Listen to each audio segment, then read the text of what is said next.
करते थे लेकिन दिया करते थे। अच्छा, एक बात बताइए, आपके पिताजी करते क्या हैं? मेरे पिताजी एक ठेला चालक हैं जो झाल मुरही वगैरह से बेचते हैं, बादाम वगैरह से बेचते हैं, चना इस तरह से बेचते हैं, जो कि काफी आप देख सकते हैं कि काफी। आपको कैसा लग रहा है? बहुत अच्छा लग रहा है सर। तो क्या क्या बेचारा पढ़ने के लिए सुबह में उठकर पढ़ता था, क्योंकि बच्चा है, इसका बात पे हम एक बार भरोसा ना करें, लेकिन आप बच्चे की माता जी हैं, जो बोलिएगा सच ही बोलिएगा। तो सुबह में उठ करके पढ़ता था, अपने आप से पढ़ता था? हाँ, ये अपने से पढ़ता था। बाकी यही है सर कि हमको ही इतना तकलीफ है ना, इतना तकलीफ है कि हम गेहूं काटते हैं, धान काटते हैं, इसलिए मनो हम वहाँ पहुंच जाते थे कि मनो ये पैसा हम लेके जाएंगे तो घर में बच्चा के काम लगेगा, कॉपी के किताब के, तो वही लगी हम पहुंच जाते थे। तब बड़ी आदमी बोलता था कि मनो का ये मेहारू होके ही आया हुआ है, इससे मेहारू होके आता, ये एकरा कोई वैल्यू है, इससे मेहारू होके ही आया हुआ है। तो हम मेहारू होके नहीं जाते तो ये बच्चा हमको बिहार टोपा झिलाता, तो इसीलिए हम बोल रहे हैं कि। नमस्कार साथियों, मैं हूं अनुराग पांडे और आप देख रहे हैं सच बिहार न्यूज 18। आज हम लोग इमामगंज प्रखंड में बैठे हुए हैं और आज 12th का रिजल्ट आया है, 2023 का 12th का रिजल्ट आया, उसमें टॉपर है भाई साहब। भाई अपना नाम बताइए थोड़ा। मेरा नाम चंदन कुमार हुआ। तो मैं आप लोगों को बताना चाहता हूं कि हमारे इमामगंज क्षेत्र, जिसे बार बार नक्सल प्रभावित क्षेत्र बोल बोल कर बदनाम किया जाता है, वहां से गोल्ड मेडल लोग लेकर के आते हैं, यहाँ से टॉप करते हैं पूरा बिहार में।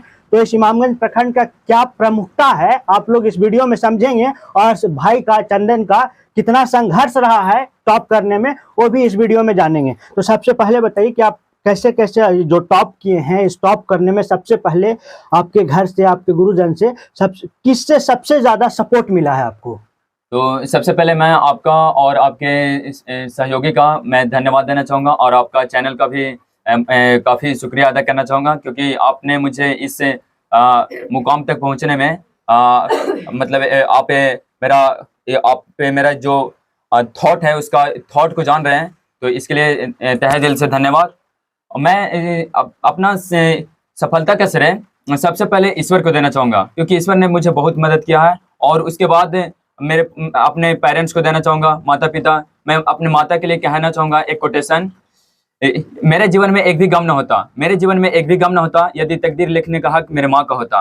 और मैं साथ ही साथ मेरे पिताजी काफ़ी हौसला के साथ, जब भी मैं पिताजी से कुछ भी चाहे कॉपी कम गया हो, या फिर पेंसिल कम गया हो, या फिर कलम कम गया हो, किसी तरह से प्रॉब्लम होता था, तो पिताजी से बोलता था, तो वो हमेशा कहीं से न कहीं से लाकर दे दिया करते थे। यदि उनके पास नहीं रहता था तो वो किसी और व्यक्ति से मांग कर मुझे दिया करते थे, लेकिन दिया करते थे। अच्छा, एक बात बताइए, आपके पिताजी करते क्या हैं? मेरे पिताजी एक ठेला चालक हैं जो झाल मुरही वगैरह से बेचते हैं, बादाम वगैरह से बेचते हैं, चना इस तरह से बेचते हैं, जो कि काफ़ी आप देख सकते हैं कि काफ़ी दयनीय स्थिति है। मेरे घर में लाइन भी नहीं है, लाइन की भी दिक्कत है, और साथ ही साथ रहने का मैं आपको थोड़ा सा रोकना चाहूँगा और आप लोगों से थोड़ा सा एक विनती करना चाहूँगा कि आप लोग सोचते हैं कि राजा का बेटा ही राजा बनेगा, तो ये आपका भ्रम है, और इस भ्रम को आप सामने तोड़ा है हमारे भाई ने। क्योंकि एक झाल मुरही बेचने वाले का लड़का, एक चना बेचने वाले का लड़का आज बिहार में टॉप किया है।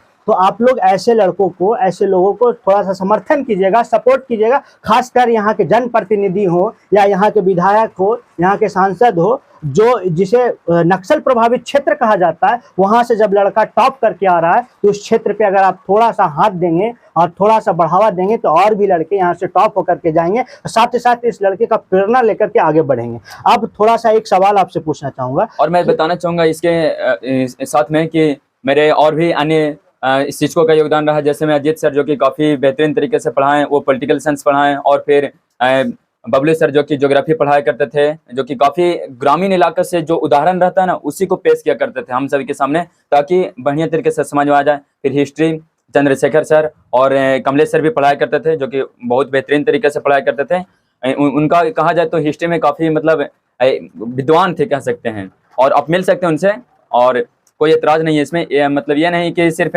मैं उनका बोल रहा हूँ तो मतलब सिर्फ प्रशंसा ही कर रहा हूँ, आप उनके अंदर क्वालिटी भी देख सकते हैं। एक सवाल मैं पूछूंगा आपसे, एक सवाल पूछूंगा आपसे मैं, या कि शिक्षक तो आपको पढ़ाए, शिक्षक कुम्हार होता है, जैसे मिट्टी की साचा। तरह मिट्टी को बना करके कोई बर्तन, अच्छा बर्तन बनाता है, शिक्षक कुम्हार होता है। या लेकिन मैं आपसे पूछना चाहूंगा, बर्तन को बढ़िया बनने के लिए खुद से पकना पड़ता है, बहुत बहुत तपना पड़ता है। बहुत संघर्ष तो करना पड़ता है। आपसे मैं यही सवाल पूछना चाह रहा हूँ कि आप घर पे आकर के सेल्फ स्टडी कितना करते थे, और जो आगे आने वाले जनरेशन है, जैसे में 2023 में आपने टॉप किया, 2024 में भी एग्जाम होगा, 2025 में भी एग्जाम होगा, तो आप कैसे तैयारी करते थे, पढ़ाई करते थे, जिससे आप टॉप आए, इतना बढ़िया नंबर आया आपका, आप इस मुकाम पर पहुंचे? उस राज को थोड़ा सा सामने रखिए कि और स्टूडेंट को फायदा मिले। तो मैं उस स्टूडेंट को कहना चाहूंगा, उससे पहले मैं बता दूं कि और इस सफलता में भी अन्य शिक्षकों का योगदान रहा, जैसे शमशेर सर, और एक सबसे ज्यादा योगदान रहा एक दीपक भैया का, जो कि वो मुझे, मेरे पास मोबाइल नहीं था, तो आज के इस युग में आप समझ सकते हैं कि जिसके पास मोबाइल नहीं है उसका क्या दिक्कत होता होगा, क्योंकि जैसे मैं कुछ इंग्लिश से का नहीं हिंदी आ रहा है तो उसको में बहुत प्रॉब्लम होता था। तो दीपक भैया ने हर तरीके से मदद की, चाहे आर्थिक दृष्टि से हो, सामाजिक दृष्टि से हो, और फिर शारीरिक दृष्टि से हो, किसी भी दृष्टि से। और साथ ही साथ मैं उन छात्रों को यही सजेशन देना चाहूंगा कि hard labour never goes waste, सब मेहनत कहीं बेकार नहीं जाती, इसलिए आप जितना ज्यादा से ज्यादा मेहनत करें, और मेहनत इतनी खामोशी से करें कि सफलता शोर मचा दे। और मैं मेहनत पर कहना चाहूंगा, तू मेहनत तो कर, सफलता तेरे कदम चूमेगी, तू मेहनत तो कर, सफलता तेरे कदम चूमेगी। कल तक तेरे जो कल तक तेरे साथ न थी, वो दुनिया तेरे पीछे घूमेगी, वो दुनिया तेरे पीछे घूमेगी। वाह, इतनी कम उम्र में इतना ज्यादा नॉलेज, और सबसे बड़ी चीज है कि इतने कम उम्र में लोग इधर उधर घूमते हैं। आज के जमाने में गुटखा फाड़ करके खाते हैं, कुछ लोग दारू पीते हैं, और उस उम्र में बच्चा इतनी सिंसियर बातें कर रहा है, आप लोगों के साथ साझा कर रहा है, तो इसका माइंडसेट आप लोग समझ सकते हैं। अब आखिरी में आप अपने पिताजी के लिए क्या कीजिएगा आगे चल करके, और आपका सपना क्या है आगे चल करके? मैं IAS ऑफिसर बनना चाहता हूँ, और मैं पिता को गरीब से एक राजा बनाना चाहता हूँ, और सिर्फ पिताजी को ही नहीं बल्कि यहाँ का समाज का, गांव का, और यहाँ तक कि मैं बिहार का आगे लेके जाना चाहता हूँ, क्योंकि मैं देखा हूँ कि यहाँ काफी अशिक्षा काफी व्याप्त है, और भारत में अगर बात की जाए तो सबसे पिछड़ा में शिक्षा में आता है तो वह है बिहार। तो मैं इस बिहार के जो एजुकेशन सिस्टम है ना, उसमें बदलाव करना चाहता हूँ, मैं करूंगा आपके भी। पिताजी से थोड़ा सा बात करना चाहूंगा। आप पिताजी को थोड़ा सा यहाँ पे बुलाइए। तो सबसे पहले चाचा एक चीज बताइए, आप इमामगंज क्षेत्र के हैं, हम आपको अच्छे से जानते हैं, आप भी हमको अच्छे से जानते हैं। आप इमामगंज बस स्टैंड में चना बेचते हैं, आप चना बेच करके अपने बेटे को पढ़ाया, तो कैसे मेंटेन कर पाते थे? कहाँ से पैसा इतना, काहे कि चना बेच के तो इतना नहीं कमा सकते हैं आप, तो उस कैसे मेंटेन करके इतना दूर तक अपने बच्चे को लेकर के आए? हम ऐसा है कि हम सोचे कि ठीक है से अब हम छोटा मोटा गरीब थे, पढ़ रहे थे सर, तो पढ़ नहीं पाए, तो कैसे इन्होंने करके ठेला वगैरह करके और बाल बच्चा के मैंने जे बने, मैंने नहीं बनता था तो उलट पलट करके, और उसके बाद में पहले तो देखना पापा ये नहीं है वो नहीं है, तो बिल्कुल भूख एक दिन नहीं खाते थे, और लेकिन कैसे करके इसको किताब कॉपी लगी मैंने जुटाते रहते थे। तो एक दिन नहीं खा करके आज बच्चे को पढ़ाए, तो आज टॉप किया है बिहार में, तो कैसा लग रहा है आपको? हाँ, अच्छा लग रहा है सर। हाँ, तो आगे ये जो पढ़ना चाहता है, IAS बनना चाहता है, जैसा कि आपका बेटा कहा, तो इसमें आपका क्या प्रमुखता होगा, क्या योगदान होगा?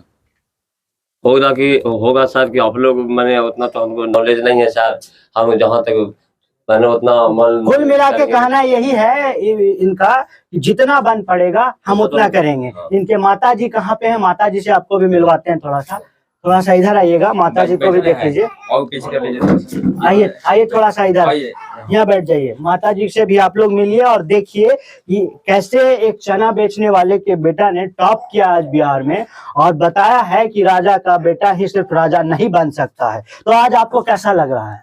बहुत अच्छा लग रहा है सर। तो क्या क्या बेचारा पढ़ने के लिए सुबह में उठकर पढ़ता था, क्योंकि बच्चा है, इसका बात पे हम एक बार भरोसा ना करें, लेकिन आप बच्चे की माता जी हैं, जो बोलिएगा सच ही बोलिएगा। तो सुबह में उठ करके पढ़ता था, अपने आप से पढ़ता था? हाँ, ये अपने से पढ़ता था। बाकी यही है सर कि हमको ही इतना तकलीफ है ना, इतना तकलीफ है कि हम गेहूं काटते हैं, धान काटते हैं, कि जो रबी होता है मनो मुंह मसूरी तोड़ेला काटेला सब काट के हम घर के खर्ची करते हैं।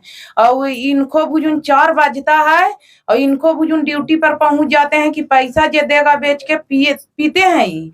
तो उसी लिए मनो हमें वहाँ पहुंच जाते थे कि मनो ये पैसा हम लेके जाएंगे तो घर में बच्चा के काम लगेगा, कॉपी के किताब के, तो वही लगी हम पहुंच जाते थे। तो बड़ी आदमी बोलता था कि मनो का ये मेहारू होके ही आया हुआ है, इससे मेहारू होके आता ये एकरा कोई वैल्यू है, इससे मेहारू होके ही आया हुआ है।